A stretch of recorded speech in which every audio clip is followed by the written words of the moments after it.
Have you ever just had that feeling, that little voice in your gut that tells you something is off with what someone's saying? Well, today we're going to tune into that feeling. We're going to break down 6 key body language signs that might just be screaming lie, even when their words aren't. This really gets to the heart of it all. Words can be chosen, rehearsed, and twisted, but the body, it doesn't really know how to lie.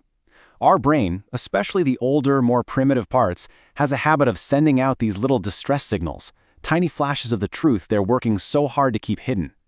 So here's what's really happening. When someone tells a lie, they're creating an internal battle. Part of their brain is saying one thing, while another part knows the actual truth. This creates a ton of stress, and that stress has to go somewhere. It ends up leaking out, right through their body language. And look, this isn't just a hunch or some kind of mind-reading trick.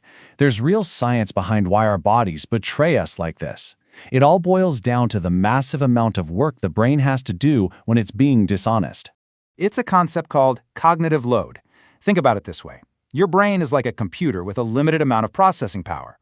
Telling the truth is easy. It's just pulling up a file. But lying? Oh, that's like running 2 heavy programs at once.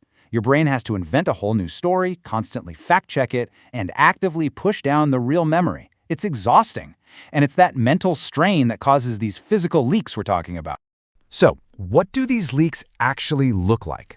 Well, we've zeroed in on 6 key gestures you can actually spot in a conversation. These are the specific things to watch for when that gut feeling starts kicking in. Let's jump into the very first one. First on our list is something called visual blocking. You know the saying, the eyes are the windows to the soul? Well, when someone's lying, they often try to subconsciously board up those windows. So here's what's going on inside their head. As they're telling the lie, they might rub their eyes, or maybe they'll close them for just a beat too long, longer than a normal blank. It's their brain's way of trying to physically block out the deception. They literally don't want to see the lie they're telling you or your reaction to it. All right, next up, let's talk about pacifying behaviors. These are the little things people do to soothe themselves, to calm their own nerves when they're feeling anxious or stressed out. And one of the most common spots to watch for is the neck. Specifically, that little dip at the base of the throat. That's the jugular notch. It's an incredibly vulnerable part of our anatomy. So when someone feels exposed, like they might get caught in a lie, they'll often touch that spot. It's a primal, self-comforting gesture that basically says, I feel threatened. Now this one is a big one. It's one of the clear signs you can possibly see, because it's when their words are saying one thing, but their body is screaming something completely different. We call it gestural incongruence. Imagine you ask someone a direct question and they say, "Yeah, of course I did." But as they're saying it, their head does this tiny, almost unnoticeable little shake from side to side. That tiny head shake? That's the truth leaking out.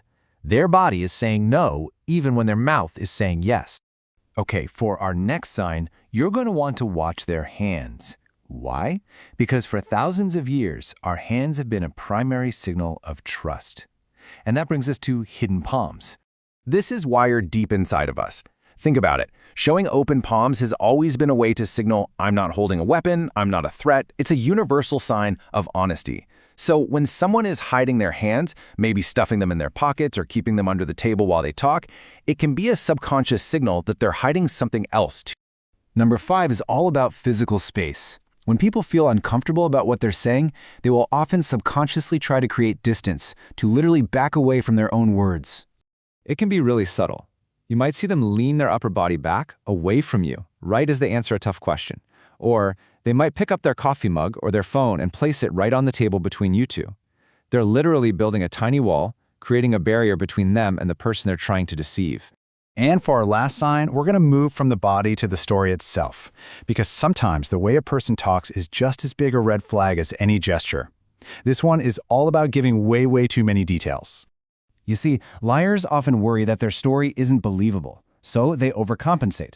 They'll give you this flood of totally unnecessary information. What they were wearing, the exact time, a random person they saw, all to make the lie feel more real. But here's the thing, the truth is usually simple. It doesn't need all that decoration.